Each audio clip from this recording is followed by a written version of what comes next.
Урматтуу мусулман бир туугандар,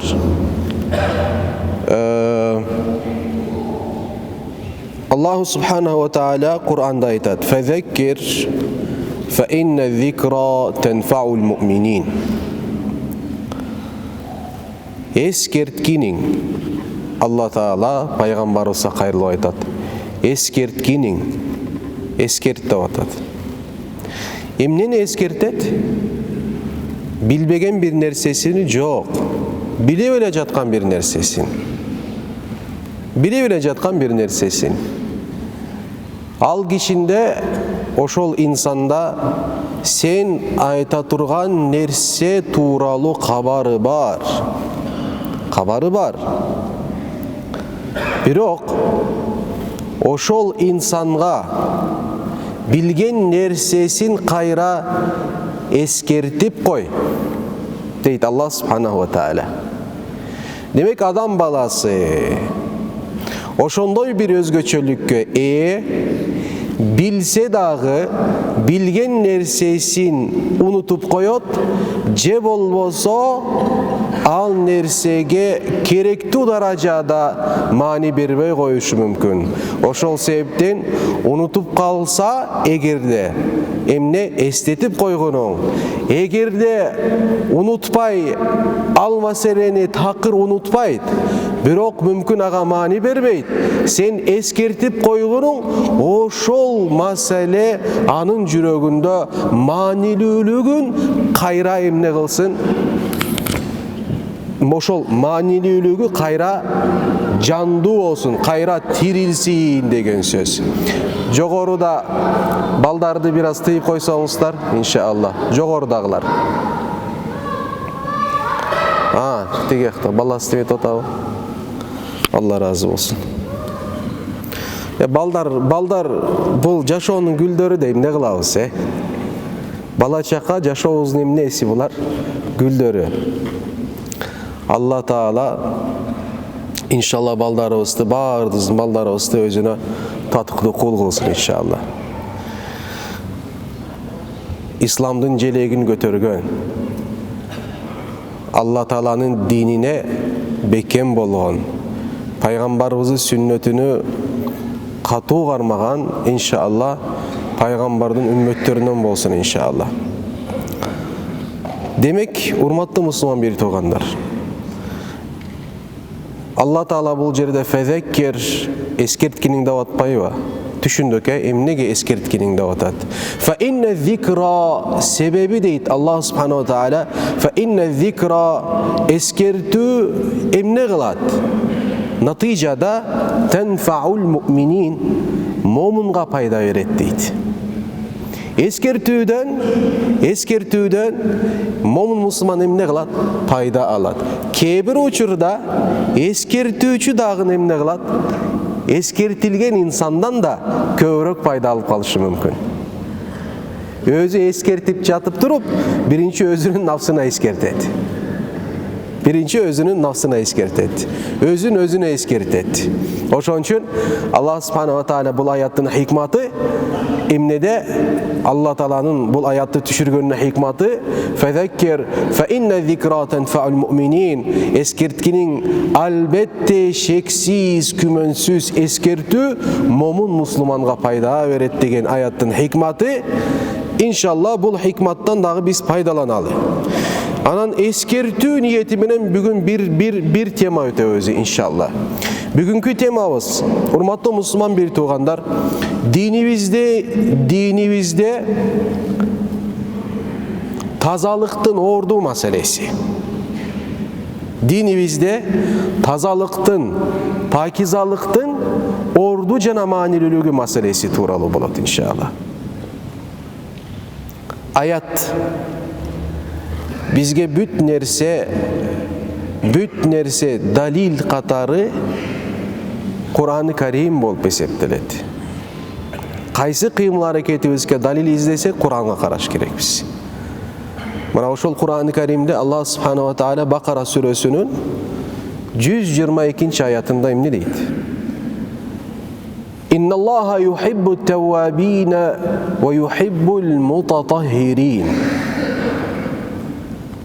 Allahu subhanahu wa ta'ala bizdin jaratuvchubuz, bizge rızk berүүчү Allahu Teala жақшы көрөт. Инналлаха юхиббу, Allah Teala жақшы көрөт. Allah Teala'га өтө жагымдуу. Маанилүү бул, Allah Teala жақшы көрөт деген bir аятты угуп жаткан болсок, демек өтө маанилүү. Демек ошол нерсеге биз өтө көңүл буруш керекпиз деген сөз. Эмнеге? Эмнени Allah Teala жақшы көрөт экен? Юхиббу ат-тауабина. Кылган күнөөлөрүнө тобо кылгандарды Allah Teala жақшы көрөт дейт. Өткөн жумада айтканбыз, күнөөсүз инсан жок бул жашоодо. Пайгамбар саллаллаху алейхи ва саллям айткан: "Куллу ибни адама хата." Адам балдары, инсаният, адамзаттын бардыгы ката кылат, күнөө кылат дейт. Ва хайрил хаттаин, бирок ошол күнөө кылгандардын эң жакшысы, Алла Таалага сүйкүмдүүсү ким? Кылган катасынан кийин ката экендигин кабыл кылып, чың жүрөгүнөн бушайман болуп, Кудай Таалага тобо кылган инсан. Мына ошол инсанды Кудай Таала эмне кылат экен? Албетте кечирет. Кечирет да сүйөт бул инсанды. Күнөө кылгандыгы үчүнбү? Жок. Тобо кылгандыгы үчүн. Тобо кылгандыгы үчүн. Ey Rabbim, men acizmin. Ey Rabbim, kolumdan eç nerse kelbeyt.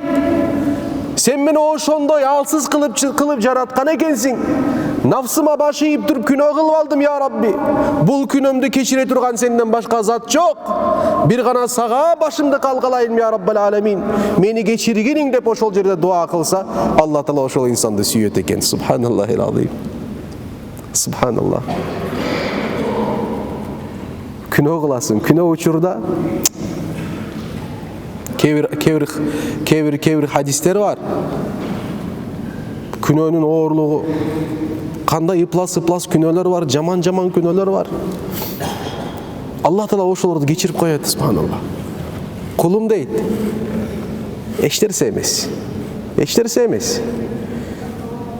Sen oşol tobаңды ulant. Sen oşol tobаңды toktotpa, makul ba?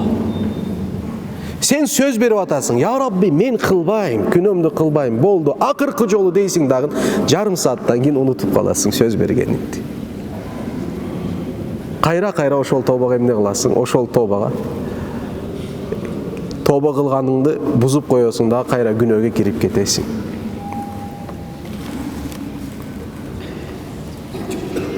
Allah Taala'nын мерими чексиз тугандар. Allah Taala'nын меримдүүлүгү, Allahu Subhanahu wa Taala'nын keçirimdүүлүгү çeksiz. Oylama hiç kaçan, menin günöөлөрүm Kuday Taala'nın merimin jana keçirimin aşıp taşıp ketetti. O tuğra emes al. Kança köp günöң bar bolsa, Kuday Taala'nın merimin aldığında bul kıpın bolup eseptelet. Kuday Taala'nın keçirimi aldığında kıpın bolup eseptelet. Bирок bul nerse günöңdü kıla ver degen manisinde emes. Жүрөгүбүздө ümit üzülmesin. Allah subhanahu teala Kur'an'da aytadi. Ümitsizlik şeytanға taandык deydi. Ümitsizlik şeytandın amalı deydi. Ümitsizlik Kuday Taala'nın düşmanı olgan, insandın düşmanı olgan şeytandın amalı olup eseptelet. Momundun жүрөгүндө 100% ümit boluş gerek. Oşon menen koşo 100% korku boluş gerek. Ökö bir boluş gerek. Allah Subhanahu ve Teala adam balası gündö bir günah kılsa, al günösüne toba kılsa, düşünüktü. Kayra unutup kalıp turup, kayra oşol günösün kılsa, günödön keyin kayra toba kılsa, unutup kalıp kayra oşol günösün kılsa, kayra toba kılsa, Hadiste Peygamber sallallahu aleyhi ve sellem aytat. Günde 70 jolu bir gününü kaytalap durup, har bir kaytalagan sayın toba kılgan insan jönünde söz söylep atkan uçurda aytat, Allah Taala aytat periştelerine deydi. Periştelerim küve bolgula, men bul kulumdu keçirdim dep aytat deydi. Kimi biz günde 70 jolu bir gününü kaytalayız. Ha? Kimi biz? Bir gün oğuldun tüşünüktü. Gün oğuldun kata oldu, toba kılasın boldu. Oşo menen toktaydı. Ha? Birok Peygamberimiz aytat. Bir ele gününü bir günde kança jolu kaytalap jatat? Ya. 70 jolu. Har bir kılgan sayın Kuday Taala toba kılat. Har bir toba kılgan sayın Kuday Taala periştelerini aytat. Periştelerim küve bolgula. Tobaсын kabul kıldım. Tuğanım senin oşondoy merimdi Kudayın var. Buga emne deş gerek biz? Elhamdülillahi Rabbil alemin deş gerek biz. Elhamdülillahi Rabbil alemin deş gerek biz. Oşon için bu ayattın manisi oşol. İnnallaha yuhibbu et-tevvabina. Tevvabin degen söz toba kılıuçu. Birok Arap tilinin etimologiyasında bu sözün manisi tınbay turup köp toba kılgan insan degen söz. Subhanallah. Tınbay turup köp. Emnesine toba kılat? Demek günösü oşonçuluk köp bolgondugu üçün toobасы ошончолук köp болуп атат. Кудай Таала да ошол köp күнөө кылган инсандын köp тообосуна сүйүнөт дейт. Инналлаха юхиббу теввабина. Манис ошол. Бул биринчи. Демек тазалык. Кайсы тазалык бул? Рухани тазалык. İçki düğünümüzdün tazalığı, жүрөгүбүздүн tazalığı, ruhubuzun tazalığı. Adamın bir içi var, adamın bir tışı var. Tevvabin, Allah Teala toba kılganları süyöt degen sözdün manisi, içki tazalıkka ötö köngül burgan insanda aytat Kuday Taalabız. Ayat oşo menen toktabойт. Ekinci söz var al jerde. İnnallaha yuhibbut tevvabin. Kuday Taala toba kılgandardı süyöt. Ve yuhibbu cana Allah Taala süyöt. El mutatahhirin tazalangandardı deydi. Aytmadık mı? Adam balasının bir içi var, bir tışı var. İçin kantip tazalaydı adam balası. Alakan jayat, eki reket namaz okuyut, köz jaş tögöt, ya Rabbi deyit, kaytalayt, ya Rabbi, ya Rabbi, ya Rabbi, ya Rabbi dep kaytalayt. Kuday Taala'nın geçirim surayt. Hazreti Ayşe enemiz aytat, kaysi bir kul alakan jayıp 4 jolu ya Rabbi, ya Rabbi, ya Rabbi, ya Rabbi deytirgan bolsa, Kuday Taala oşol kuluna kayrylat. Ey kulum, lebbeyk dep aytat deydi. Kuday Taala. Lebbeyk. Kulum men dayarmın. Men barmın, biyaktamın. Kulum sel sura kalagan nersendi. Toh al nerse sağa berilet deydi Allah subhanahu ve taala. 4 jolu emneni kaytalaysın? Ya Rabbi, Ya Rabbi, Ya Rabbi, Ya Rabbi. Allahu Ekber. Ey, sen söylegen uçurda kantip Kuday Taala'ga jagımda bolat bilesin mi oşol nerse? Ey Rabbim deysin da. Ey Rabbim bir jol aytasın. Ey Rabbim 2 jol aytasın. Har bir aytkan sayın sen özüңdүн kul ekendigin oşol jerde jana alsız ekendigin oşol jerde tasdiktap jatasın oşol söz menen. Allah Taala süybey seni oşol jerde. Albatta süyöt. Süygöndөн keyin aytat da, kulum, ne gerek sağa ayt, oşol nerse sağa berilet. Birok bir şartı var ha tuğandar, bir şartı var. Men dua kılam, dua kabul bolboyt. Jegenin adal boluş gerek 100%. Duaga tooluk toskol bolgon nerse jegen içken ebis. Oşonu unutpаңыздар tuğandar. Ошону эч качан унутпаңыздар. Сахабалар катуу көңүл бурган. Hazreti Abu Bakr Sıddık bir жолу адал эле болгон нерсени, бирок кайсы жерден алып келдиң деп сурабагандыгы үчүн ошол нерсеге манжасын кекиртегине тыгып туруп кусуп жиберген болчу Abu Bakr Sıddık. Бул эмне деген сөз? Адал эле жесең болот. Бирок ошончолук булар коркон болчу. Мен алакан жайган учурда бул дуа эмне болот? Кээ бирөөнүн дуасы бар дейт. Кекиртекке чейин чыгат. Андан өйдө көтөрүлбөйт. Кээ бирөөнүн дуасы бар. Башына чейин чыгат. Андан өйдө көтөрүлбөйт. Кээ бирөөнүн дуасы бар. Асманга чейин чыгат. Андан өйдө көтөрүлбөйт. Кээ бирөөнүн дуасы бар. Аршка чейин барат. Андан өйдө көтөрүлбөйт дейт. Эмне тоскоол болот? Адам баласынын жүрөгүндө такыбалык, эң башкысы туугандар, жеген ичкени адал эмес болсо, мына ошонун дуасы кабыл болбойт.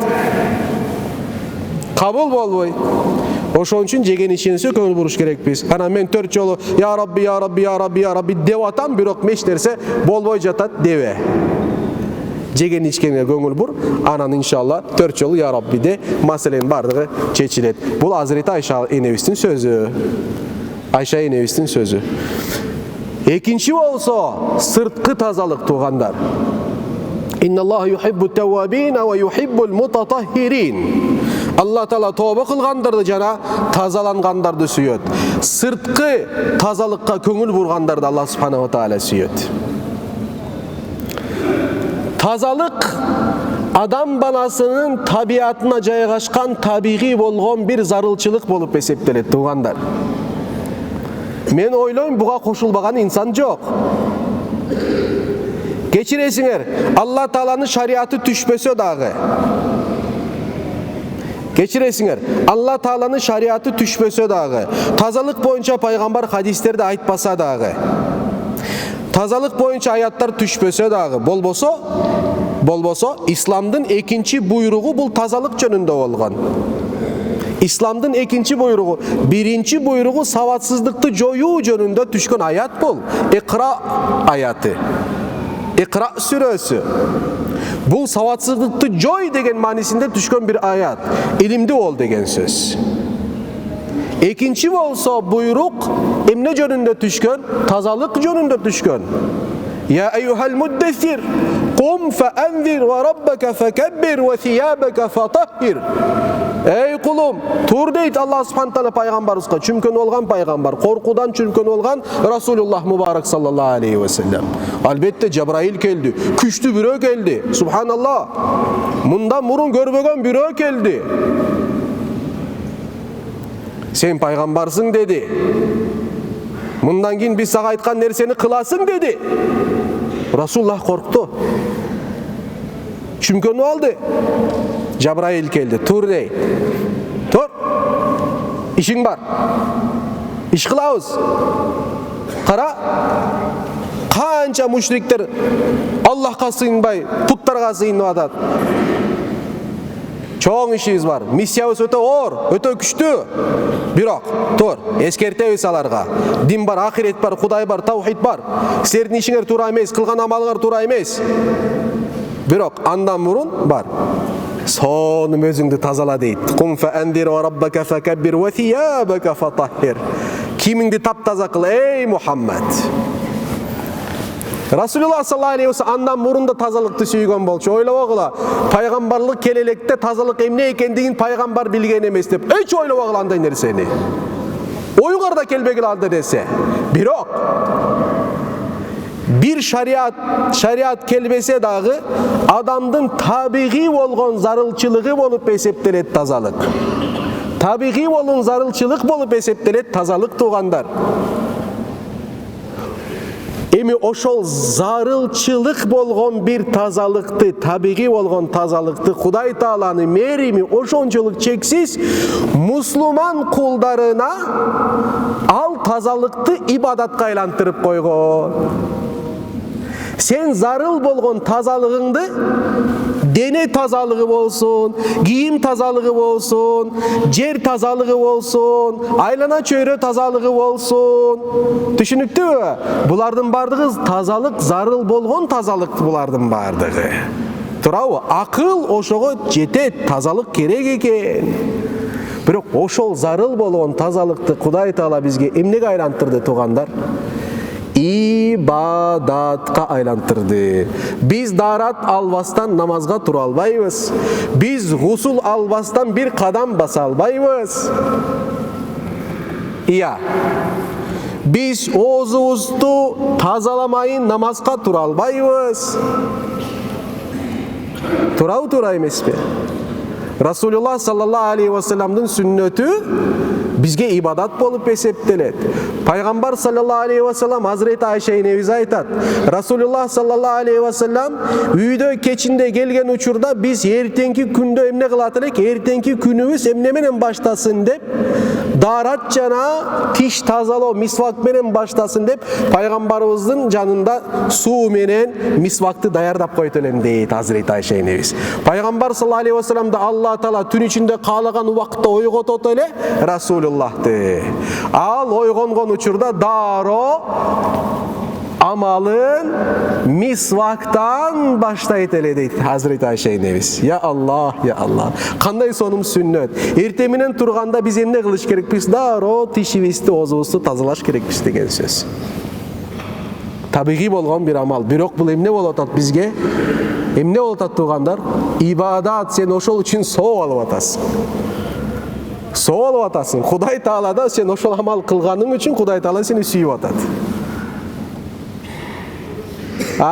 Эртең менен туруп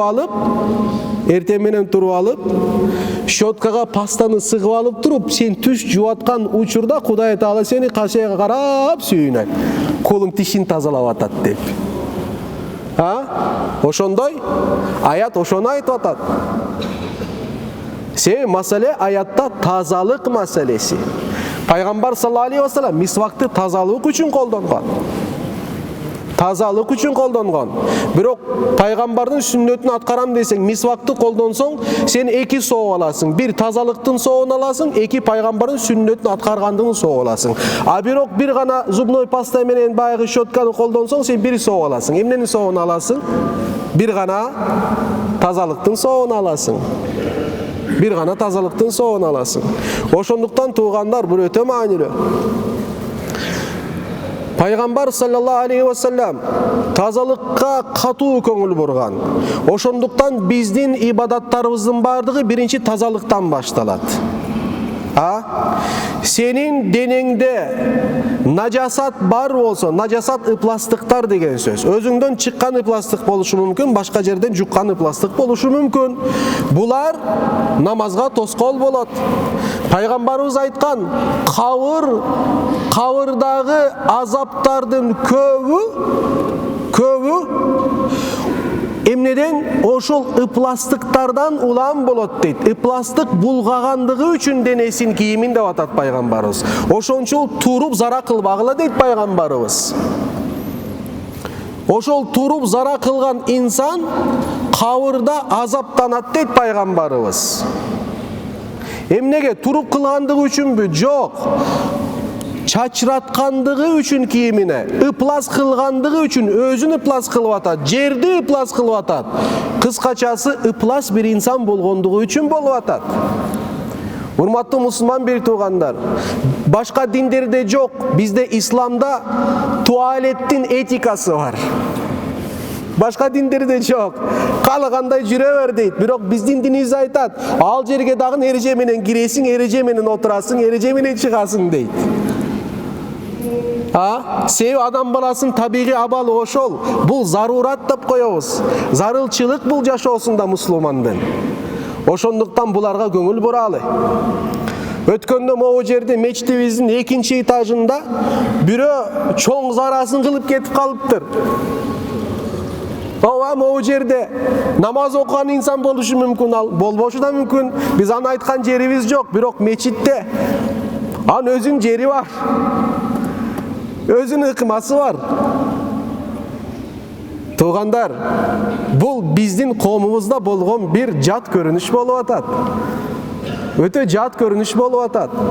Ыза жаман нерсе. Ыза алып келип атат. Алланын мечитинде болгон нерсени айткым да келбейт, муну өкүм эмне болот. Бирок өтө жаман нерсе. Анан могу жерде тазалагандар бар, имамдар бар, силерге намаз окуткан имамдар барып туруп ошону тазалап атат. Ошону кол менен тазалап атат. Туугандар, качан динибизди түшүнөбүз? Качан динибизди түшүнөбүз? Качан Алла Тааланын бизге жиберген таптаза болгон динди түшүнөбүз?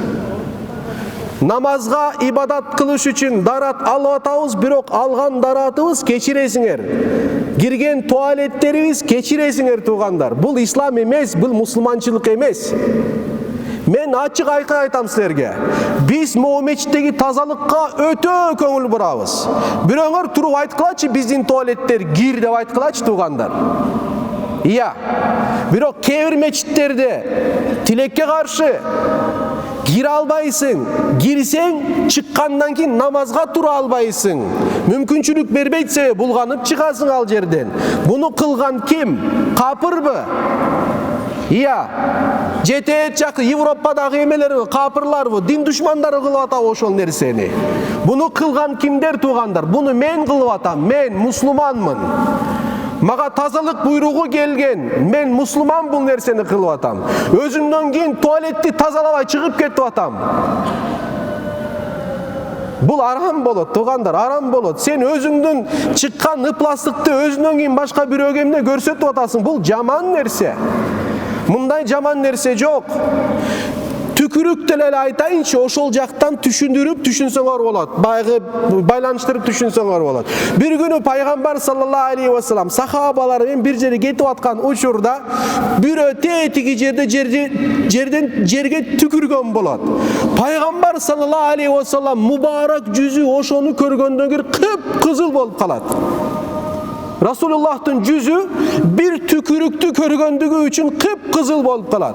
Ошол турган жерде пайгамбарыбыз катып калат.